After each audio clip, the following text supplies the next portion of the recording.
Good to have you with us on this Sunday evening in Seoul. I'm Daniel Che with this hour's newscast. A Korean soldier who fled after a deadly shooting yesterday is currently in a shootout with the military close to the inter-Korean border. For details, we connect live on the phone with our Kim Hyun-bin. Hyun-bin, what can you tell us about the current situation there? Well, Daniel, the soldier, a South Korean Army sergeant known only by his surname Im, was found today at a location 10 kilometers north of his base at Goseong, which is on the inter-Korean border, at 2:17 p.m. local time. 10 minutes later, he engaged in a shootout with authorities. Access to the area has been blocked and all area residents have been ordered to evacuate. But Im's parents are at the scene trying to convince him to surrender. The military says that if Im does not surrender, they may have to take extreme measures to end the situation. Well, let us hope it doesn't boil down to that. So do you know about the motive behind the shootings? Well, the motive for the shooting is as yet unknown, but the Defense Ministry has set up a crisis management team to deal with the situation. It went on a shooting spree at the border post on Saturday night, killing 5 and wounding several others before fleeing. The 7 wounded soldiers were taken to a nearby hospital and are currently undergoing treatment. A platoon leader was injured in the shooting today and is being treated in a nearby hospital, bringing the total number of injured to 8. The Defense Ministry said that Im threw a grenade and fired off several rounds with his K2 rifle a few minutes after he was done with his guard duty Saturday night. Im deserted his post, leaving with a grenade, a semi-automatic K2 rifle, and 75 rounds of ammunition. Army officers say that Im was on the list of people who require special attention, as he had difficulty adapting to his military life. Well, this has been Kim Hyun-bin, and I'll have more on this story in our next newscast. Another firm reminder of what needs to be done to improve the military service system here in Korea. Moving on to another story, the Korean government is taking more active steps to address the row surrounding Japan's review of the Kono Statement, Japan's 1993 acknowledgement and apology for its military involvement in wartime sexual slavery. The Foreign Ministry announced that it will confront the Japanese ambassador on the matter and will bring the matter to the UN Human Rights Council as well. Seoul also plans to pressure Washington to take an active stance against Japan in its attempt to retract the Kono Statement. Japan has said that there is no change in its stance not to revise its statement, but Korea's foreign ministry said the result of the review had misleading content that undercut the credibility of the statement. Elsewhere around the world, Sunni militants are making headway in their offensive in northern Iraq. This time, they've taken control of the first border crossing between Syria and Iraq, which means they now have a better chance of taking Baghdad. Our Yulian tells us more. Sunni militants seized a key border post on the Iraq-Syria frontier on Saturday, according to a senior Iraqi security official. The Al-Qaim border crossing and its neighboring Syrian counterpart Abu Kamal are on a strategic supply route. Most of eastern Syria is in the hands of the militants led by the Islamic State in Iraq and the Levant, following a 3-year-old civil war. And with the Abu Kamal Qaim crossing now in their hands, they are now in position to take over the Iraqi capital. This is the latest blow to Shiite Prime Minister Nouri al-Maliki, who has been struggling to maintain his grip on power as the Sunni jihadists continue to try to overthrow the government. Adding to the tensions, thousands of Shiite Iraqis marched through Baghdad in a military parade on Saturday. The men carried rocket-propelled grenades and rifles as vehicles carrying weapons filled the streets.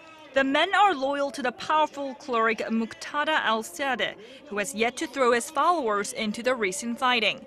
He has, however, criticized the Maliki government for mishandling the crisis, and the parade demonstrates that he and his followers stand ready to fight, upping the pressure on the government to rally the country together against the extremists. Yurian, ARIRANG News. Some discouraging outlook by experts on Korea. Local think tanks have lowered their economic growth forecast for the nation, affirming expectations that the aftermath of the April's Sewol ferry disaster will continue to put a damper on private consumption. The state-run Korean Institute of Finance on Sunday revised its forecast down by 0.1 percentage point to 4.1%, citing the ferry disaster. Hyundai Research Institute also revised down its forecast to 3.6%, adding there's a possibility that the economy will take a detour from its recovery track in the second half of this year. People around the country could soon see their public utility and service fees go up. The fees for natural gas, water, garbage disposal, and bus and subway services in Seoul, Busan, Daegu, Sejong, and Jeju are all under consideration. If the plan is approved, the price of natural gas in Seoul will go up for the first time in 5 years, and in Jeollabuk-do province for the first time in 8. Natural gas prices in Chungcheongnam-do province had been on the decline for the past 3 years, but unfortunately would rise under the plan. The biggest rise among the lot is city bus fares in Jeju, which could see a 20% hike. Critics say the rate hike is an easy solution that does not consider the financial burden on low and middle-income households. A thorough review of the plan is already underway. Some good news, Naman Sansang Fortress in Gwangju is added to the list of UNESCO World Heritage Sites. The decision was announced Sunday by the 38th UNESCO World Heritage Committee meeting in Doha, Qatar. The Cultural Heritage Administration announced on April 29th that the International Council on Monuments and Sites had recommended the fortress's inscription. Naman Sansang Fortress was built during the Joseon dynasty, and it is where the king stayed and worked during the Second Manchu invasion of Korea in 1636. It also had a temporary palace, and Buddhist temples and monks were mobilized to build and manage the fortress. With the addition of the site, South Korea now has 11 items on the World Heritage List, 14 if including North Korean ones. Korea boasts rich cultural assets and traditions of its 5,000 history with dozens of UNESCO registered heritage sites and intangible assets. We have a special free tour program now for all expats here in Korea. Introduces those UNESCO heritages of Korea to them. Our Park Ji-won has the story. This is Hwaseong Fortress, located in Suwon, some 40 kilometers south of Seoul. The late 18th century defense fortress, representing an innovative military architecture of the Joseon dynasty, was registered on the UNESCO World Heritage List in 1997. Dozens of expats are taking a stroll around the UNESCO site as part of one-day tour organized by Korea's Culture Ministry and the Korean Culture and Information Service. I really love the way Korean present their culture and present their country. This program made me realize how rich the Korean culture is. It is an excellent program. We are enjoying every bit of it. Wonderful people, and of course, Korea is a fascinating country. The tour program invites Korea's international residents to explore UNESCO-listed World Heritages. The tours are free of charge for all foreigners living in Korea. Anyone who's interested in signing up can register online at www.heritageinkorea.kr. 6 more such programs will be provided throughout the year, each focusing on different UNESCO-registered Korean cultural assets, both tangible and intangible, such as the Korean martial art, taekyeon, and kimchi-making culture. Each of the tours will include a discussion and a lecture, and of course, a hands-on visit to heritage sites or the region of the intangible traditions. Park Ji-won, ARIRANG News.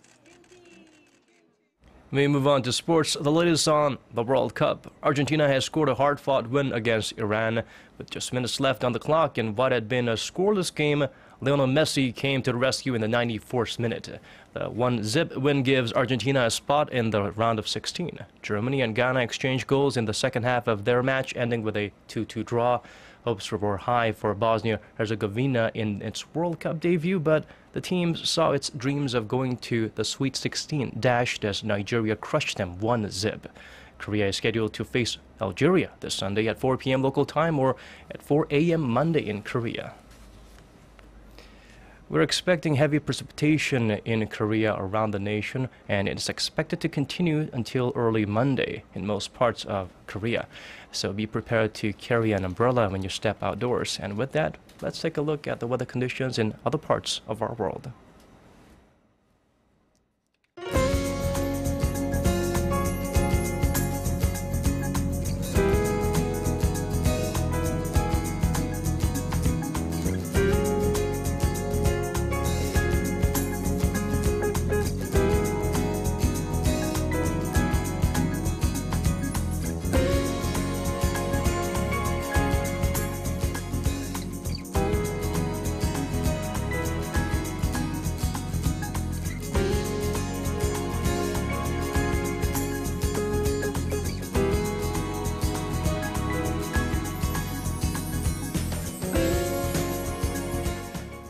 And that's a wrap for us. For more, join us again at 10 p.m. Korea time. Thank you for watching.